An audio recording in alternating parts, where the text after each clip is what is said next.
Good morning, students.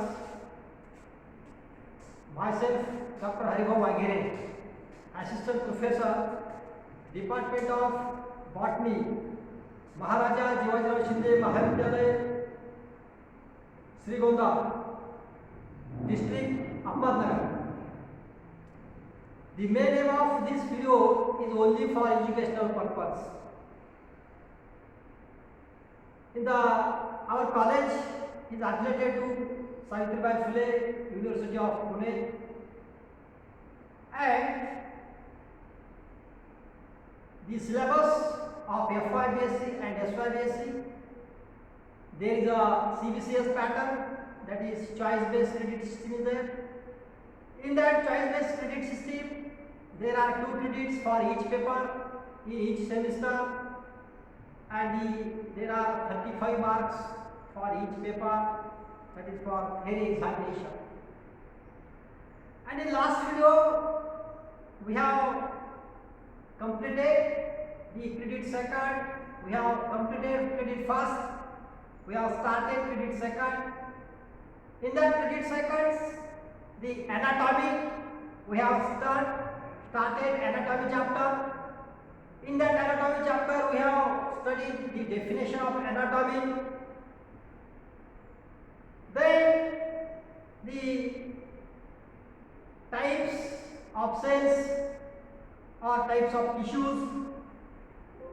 In that, we have studied that group of cells is called tissue, and group or masses of cells that are alike in origin, structure, with some common functions, that is called tissue.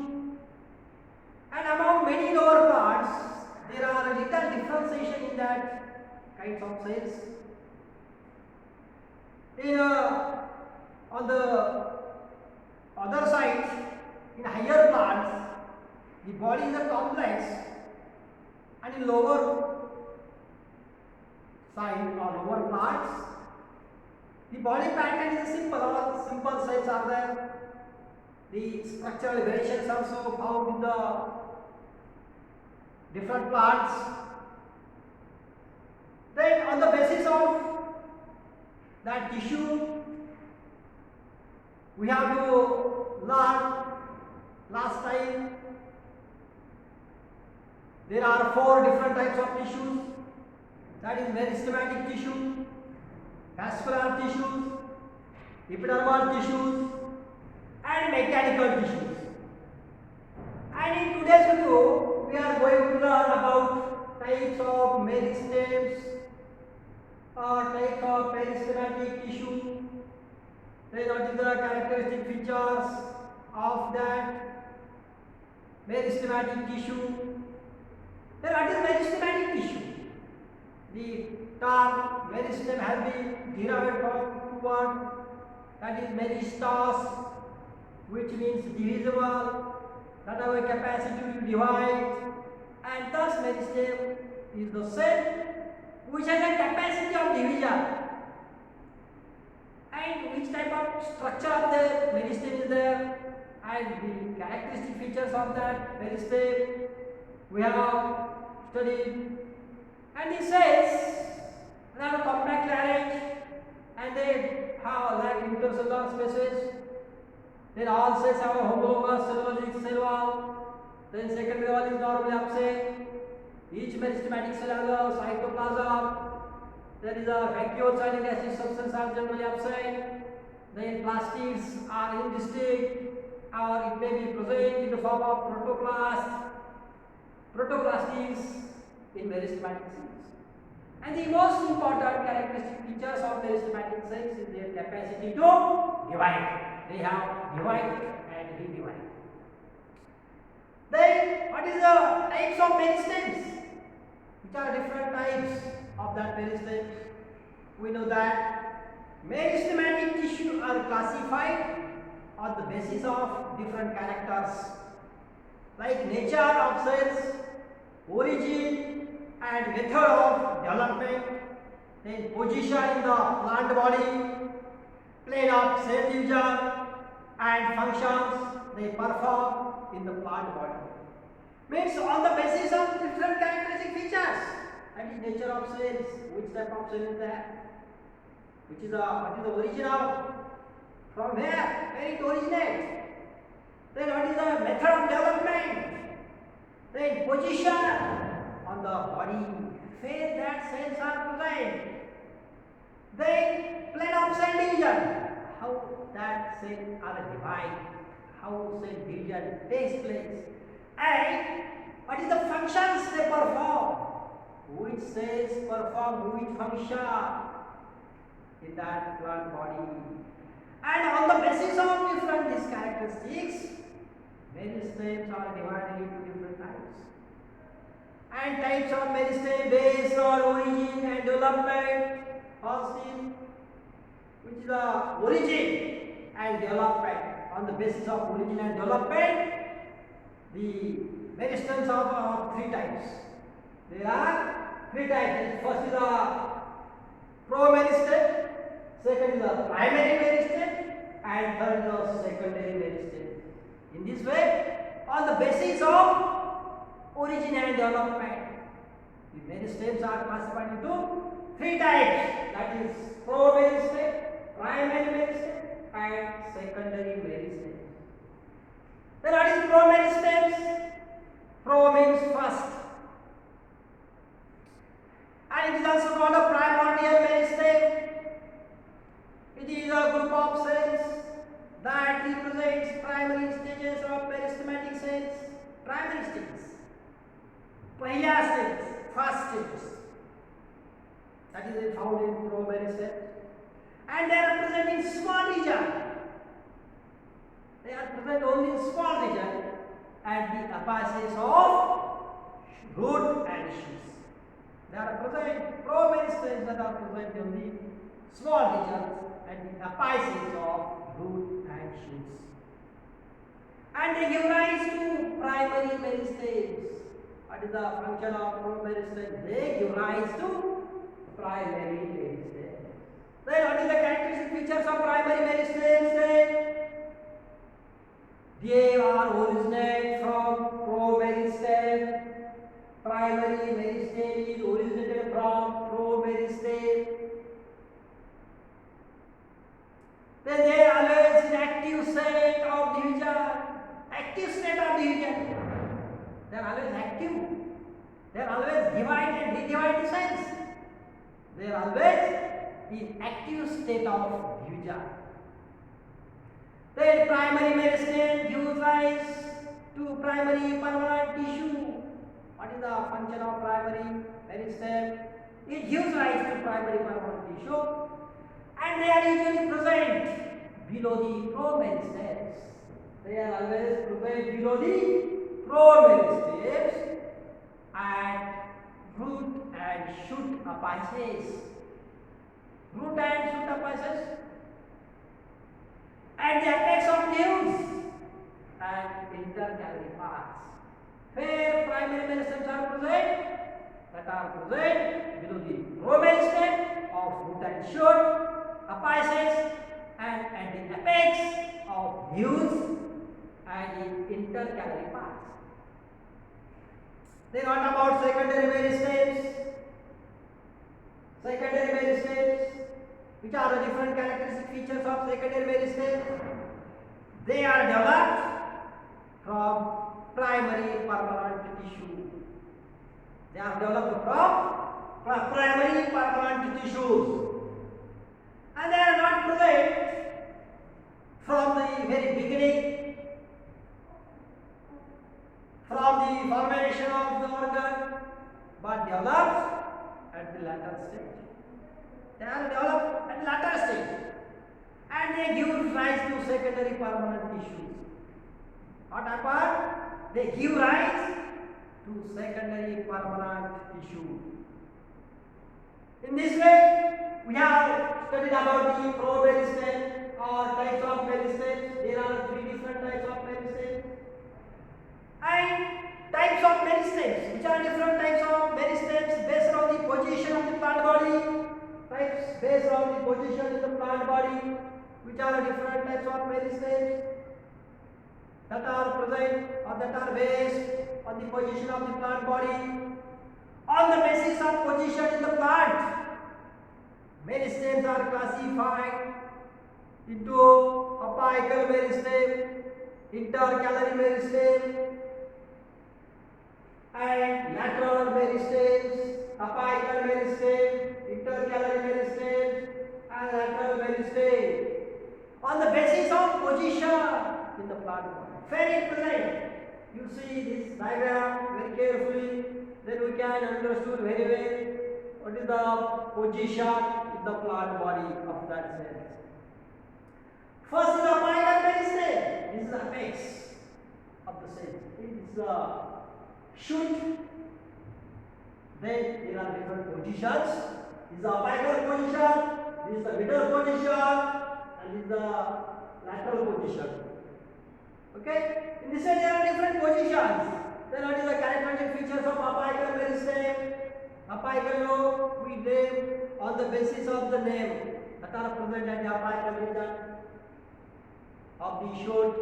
What is the characteristic features of apical meristem then? These are found at the apices or growing points of the root and shoot. Means apical meristems that are present on the apices, that are the growing points. Which are the growing points of the plant? Shoot apices and root apices. Apical part, apical region of the root, and apical part of the shoots, that are the position, that are the apices, that are the growing points of the plants. They bring about an increase in the length. What is the function of this apical meristem? They bring about the increase in length. Lambi varte, increase in length. It includes both promeristem as well as primary meristems. In this apical meristem, two types of meristems are present. Primary meristem also and promeristems also. Then the term promeristems or primordial meristem is used to refer a group of earliest and the youngest meristematic cells of growing region.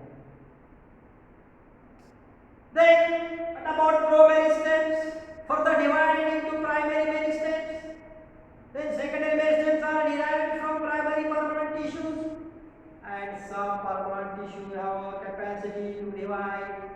That is the secondary meristem, such as cambium, cork cambium. They have a responsible for secondary growth, cork cambium. Secondary growth. And the next point about that, the apical meristematic tissue divide and gradually constitute the permanent tissue. Apical meristematic tissue, it divide, redivide, and gradually constitute a permanent tissue. Okay? Then what about next point? That is the intercalary meristems. Which are different characteristic features of that intercalary meristem? It lies between the regions of permanent tissue and is considered as a detached part of apical meristem. It is considered as a detached part of the primary meristem. It is separated from the apex. Yes, it is separated from the apex. It gets separated from the apex due to formation of intermediate permanent tissue. There is an intermediate permanent tissue, and therefore it is separated. And it is separated from the apex due to formation of an intermediate permanent tissue during the growth of the axis. When this axis grows, it gets separated. And it found at various places. Intercalary meristems are found in various places. Where? Example, at the places at the base of leaf in pinus. Base of leaf of the pinus. While it is below the node of mentha च्या बेसला Then it has a definite growth. What is the characteristic features of that intercalary meristem? It has a definite growth, and therefore it is short-lived. That produces lateral buds. What is the function? What is the main function of intercalary meristems? It produces lateral buds. It produces lateral buds, and when there is lateral buds, we told that there is the intercalary meristems. Lateral buds and leaf primordial. So, leaf primordial. Pedicellate leaf. That is the leaf primordial. Then what is the lateral meristem? Third, this is the lateral meristem. This is the intercalary meristem, apical meristem. Then what is the characteristic features of these lateral meristems? The lateral meristems occur on the lateral side of root and shoots. This is a shoot. This is lateral side. This is lateral side. Bazu. Madhyabhagi, intercalary. This is the apical part. This is the lateral. It is present at the lateral sides of the roots and stems. They are composed of initials that divide periclinally. That is the main point. They are composed of initials that divide periclinally or radially divide, and form secondary permanent tissue. They form secondary permanent tissue. Then what is the different another characteristic features in lateral meristems? They increase in diameter or thickness of an organ. जाडी वाढवण्याचं काम करते. जाडी, thickness of the organ. रूटची जाडी वाढेल, स्टेमची जाडी वाढेल. जाडी वाढली की म्हणायचं lateral meristem त्याचं काम केलेलं आहे. Then what is the next point about the lateral meristem? The vascular cambium, that is primary meristem, and cork cambium, that is secondary meristems, that are different types of meristems of this type. That is primary meristem and secondary meristems, or that is also known as cork cambium. Vascular cambium is also called as the primary meristem, and cork cambium is also called as secondary meristems. In this way, we have studied in today's video. We have learned about types of meristems, the primary promeristems, secondary meristem, primary, secondary meristem, and types based on the position of the plant body. That is apical meristems, intercalary meristems, and lateral meristems. And when we see this diagram, at that time we can found that the apical meristem is present at the apical region of the root, shoot and root. Then intercalary meristems that are present between apical meristems and lateral meristems. Then what is the function of apical meristems? It increases the length of the shoot and root of the plant. Then what is the function of intercalary meristems? They produces it is present or definite growth, therefore it short-lived produces lateral buds. To produce lateral buds, see here the intercalary meristem that produce lateral buds. And what is the function or the position of lateral meristems? Lateral meristems that are present to the lateral sides, or it is composed of initials and that divide periclinally and radially and form a secondary permanent tissue, and they increase in the diameter. The main function of this lateral meristem is to increase the diameter and the thickness of stem and shoot and root is increased due to the lateral meristems. And vascular cambium, that is the primary meristem, and cork cambium, that is the secondary meristem. Today we have learned, and thank you for watching.